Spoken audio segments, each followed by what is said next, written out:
नमस्ते नमस्ते नमस्ते नबोलौँ भन्छु बोल्ने दिन आइहाल्छ है। यस ऐतिहासिक राष्ट्रिय स्वतन्त्र पार्टीको पहिलो महाधिवेशनमा उपस्थित पार्टीका सभापति रवि लामिछानेज्यू, विशेष अतिथिका रूपमा आउनुभएका पूर्व प्रधानमन्त्रीज्यू, प्रमुख प्रतिपक्षीय दलका सभापतिज्यू तथा सम्पूर्ण विशिष्ट अतिथिहरू, पार्टीका पदाधिकारीहरू, मन्त्रीगणहरू, सांसदज्यूहरू तथा उपस्थित सम्पूर्ण देशप्रेमी राष्ट्रिय स्वतन्त्र पार्टी प्रेमी सबैलाई हार्दिक शुभकामना दिन चाहन्छु।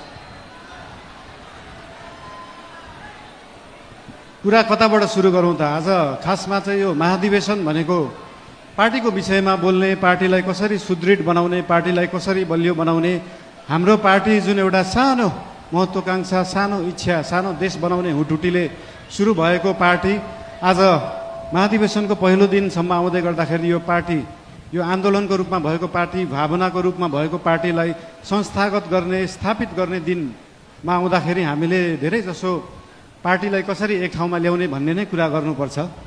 आज विभिन्न विशिष्ट अतिथिहरूले विभिन्न सल्लाह दिनुभएको छ, शुभकामना दिनुभएको छ, सुझावहरू पनि दिनुभएको छ, चिन्ता पनि लिनुभएको छ।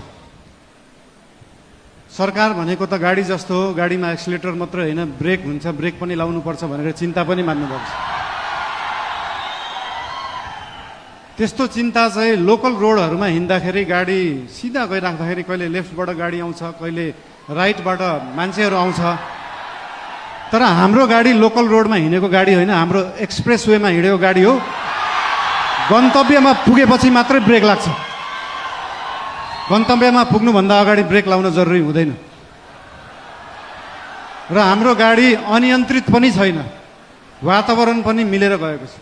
त्यही भएर हाम्रो पार्टीप्रति, हाम्रो सरकारप्रति जुन चिन्ता लिनुभएको छ त्यसको लागि धेरै धेरै धन्यवाद पनि दिन चाहन्छु। चिन्ता लिनु राम्रो कुरा हो। जनता र जनताको भोट भनेको हावा जस्तो हुन्छ, कहिले हावा यताबाट चल्छ, कहिले उताबाट चल्छ भनेर चिन्ता लिनुभएको छ। हामीले कुनै हावा चलाएका छैनौँ, हामीले बाढी ल्याएर खोला फर्काएको र खोला एकचोटि सिधा बाटो, आफ्नो सही बाटोमा फर्किएपछि निरन्तर त्यही बाटो बगिरहन्छ। यो हावा जस्तो कहिले लेफ्ट राइट, उत्तर दक्षिण, पूर्व पश्चिम बग्दैन। त्यही भएर चिन्ता लिनुहुनेहरूलाई धेरै धेरै धन्यवाद दिन चाहन्छु। यस्तै चिन्ता हामीलाई दिइराख्नु होला, हामीलाई मार्गदर्शन दिइराख्नु होला। मेरो एकजना अनन्य मित्र, उहाँ अहिले हुनुहुन्न, उहाँले सधैँ भन्नुहुन्थ्यो मलाई, मैले म्युजिक गर्दाखेरि, बालिन स्पटलाइटमा आउन सहज हुन्छ तर त्यो स्पटलाइटलाई मेन्टेन गर्न गाह्रो हुन्छ सधैँ। त्यस्तै चिन्ता आज यहाँ हाम्रा आदरणीय नेतागणले पनि लिनुभएको छ। त्यो स्पटलाइटमा राष्ट्रिय स्वतन्त्र पार्टी आएको छ, 2/3 आएको छ, यो मेन्टेन गर्न गाह्रो हुन्छ। तर यहाँहरू सबैलाई म के भन्न चाहन्छु भने हामीले स्पटलाइटमा हामीले ल्याएको होइन, जनतालाई ल्याएको हो। र जनता सधैँ स्पटलाइटमा थियो, स्पटलाइटमा छ, स्पटलाइटमै रहन्छ। हामीले दिएको प्रकाश नेतालाई दिएको प्रकाश होइन। हाम्रो सूर्य नेताप्रति मात्रै चम्किँदैन, हाम्रो सूर्यले जनतालाई प्रकाशित गर्छ। त्यही भएर यो जनता सधैँ अगाडि नै रहन्छ। र आज पार्टीप्रति र आज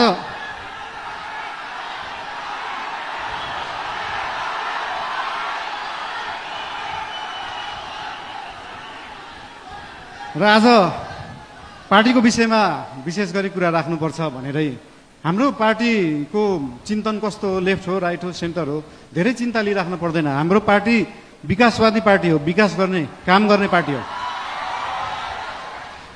हाम्रो पार्टी अगाडि बढ्ने पार्टी हो। हामी प्रतिशोध साध्ने, पुरानो पुरानो कुरा लिएर न्यू खोज्दै बस्ने होइन।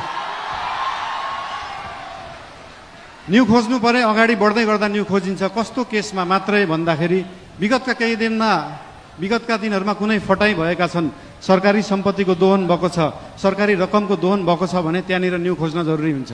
त्यहाँ न्यू खोज्छौँ हामी। र त्यो न्यू खोज्दै गर्दाखेरि अख्तियारलाई 5 घण्टा सोधपुछ गर्नुपर्छ, सरसल्लाह लिनुपर्छ भने हामी 5 घण्टा मात्रै होइन 5 वर्ष गर्छौँ। 5 वर्ष अख्तियारलाई राखेर सरसल्लाह गरिन्छ। त्यसमा चिन्ता लिइराख्नु पर्दैन। हामीले नियम कानुन मिच्दैनौँ, नियममा बसेरै काम गर्छौँ, नियमभन्दा बाहिर जाँदैनौँ। हाउभाउ हेर्दाखेरि यस्तो सोसल मिडियाहरू हाउभाउ हेर्दाखेरि अलिकति अनियन्त्रित देखिएला, त्यो देखिएको मात्रै हो। सबै चिज नियन्त्रणमा छ, कुनै चिज आउट अफ कन्ट्रोल गएको छैन। चिन्ता कुनै विषयमा लिनु पर्दैन। सीमाको विषयमा पनि चिन्ता लिनुभएको थियो। हामीले सीमाको विषयमा बोल्दाखेरि पक्कै पनि जुनसुकै देशसँग सीमाको विषय कुरा गर्दाखेरि उहाँहरूले पनि आफ्नो आपत्ति जनाउनुहुन्छ। आपत्ति जनाउनु भयो, मलाई अचम्म लाग्यो। ल ठिक छ, तपाईँहरूसँग प्रमाण छ भने ल्याउनुहोस्। हामीसँग त प्रमाण छ, हामीसँग कालापानी लिपुलेखको प्रमाण छ। र त्यो प्रमाण लिनलाई हामीले पहिला ब्रिटिसले राज गर्दाखेरि त्यो प्रमाण ल्याउनुपर्छ भने ल्याउँछौँ भनेका हौ। हामीले ब्रिटिसलाई मध्यस्थकर्ता राख्न खोजेका होइनौँ।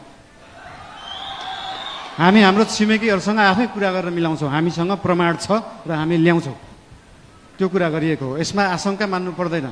मेरो राष्ट्रियताप्रति कुनै आशंका मान्नु पर्दैन, कसैले पनि मान्नु पर्दैन। र विशेष गरी पार्टीको कुरा गर्दाखेरि पार्टीको महाधिवेशन चल्दैछ आज, भोलि पर्सि, भोलि चुनाव होला। र पार्टीको महाधिवेशनमा पहिलेदेखि एउटा हाम्रो संस्कार चाहिँ कता कता बिग्रिएको थियो। पहिला गुट बनाउने, उपगुट बनाउने एउटा कुरा तपाईँहरूलाई यहाँ हुनुहुन्छ होला, महाधिवेशन प्रतिनिधिहरू हुनुहुन्छ होला, यहाँ केन्द्रीय सदस्य उठ्छु भनेर बस्नुभएका व्यक्तिहरू हुनुहुन्छ होला, पदाधिकारी उठ्छु भनेर बस्नुभएका व्यक्तिहरू हुनुहुन्छ होला। तपाईँहरूलाई एउटा कुरा स्पष्ट के भन्न चाहन्छु भने एउटा राम्रो नेता बन्नलाई, एउटा राम्रो राजनीतिज्ञ बन्नलाई जनताको आस्था, जनताको माया जित्नुपर्छ, कुनै समूहको मायालाई हुँदैन। त्यही भएर समूह बनाउने पछाडि नलाग्नु होला। त्यस्तो बिउ अहिले नै नरोप्नु कि त्यो बिउ भोलि रुख बनेर बिचबाट फाड्नु परोस्। त्यही भएर यस्तो बिउ रोप्ने काम, यस्तो रुख फलाउने कामहरू हामी चाहिँ नगरौँ। हामीले पुरानाहरूबाट यो सिक्नुपर्छ।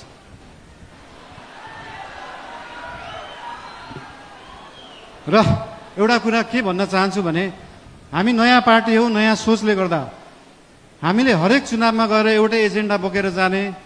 सुशासन ल्याउँछु भनेको छ, सुशासनको लागि एजेन्डा बोकेको छ। सुकुम्बासी समस्या हटाउँछु भनेको छ। हामीले यही कार्यकालमा सुकुम्बासी समस्या समाधान गर्छौँ, यही कार्यकालमा सहकारी समस्या समाधान गर्छौँ।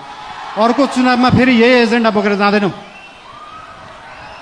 अर्को चुनावमा नयाँ एजेन्डा बोकेर जाने हो। र भोलि पर्सि हुने चुनाव भयो अथवा केही भयो, चुनावमा कसैलाई सिसिएम बन्न मन लाग्छ, कसैलाई पदाधिकारी बन्नुभयो, ठिकै छ। बन्नु भएन भने पनि चिन्ता किन लिनु पर्दैन भन्दाखेरि हाम्रो गठबन्धनको सरकार होइन, हाम्रो एकल पार्टी सरकार हो।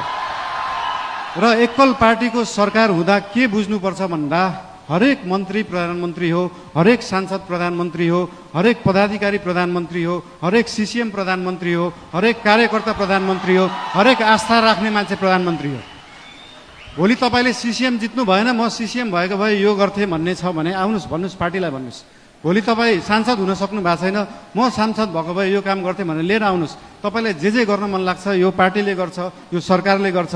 र हाम्रो पार्टीका पदाधिकारीहरूलाई, सरकार र पदाधिकारीहरू, सिसिएमहरू विभिन्न जिल्लाबाट आउनु भएको छ। उहाँहरूसँग कनेक्ट भएर उहाँहरू र सरकार एउटै हो भन्ने उहाँहरूलाई चाहिँ अनुभूति गराउन अझै पनि उहाँहरूलाई अनुरोध गर्न चाहन्छु। अझै बोलौँ, के गरौँ? ठिकै छ, अब नबोलौँ भन्दा बोल्ने दिन आइहाल्छ भने जस्तै। ठिकै छ, अब अर्को यो पछाडिको मन्तव्य हाम्रो सभापतिज्यूको रहेको नै छ। र एउटा कुरा फेरि अन्तिममा के भन्न चाहन्छु तपाईँहरूलाई भन्दाखेरि पार्टी चाहिँ एकै ठाउँमा राख्ने कुरा हो, पार्टीलाई एक बनाउनुपर्छ। आज भोलि पर्सि चाहिँ हामी पार्टीको बारेमा सोचौँ र त्यो पछाडि 5 वर्ष देशको बारेमा सोचौँ। धेरै धेरै धन्यवाद।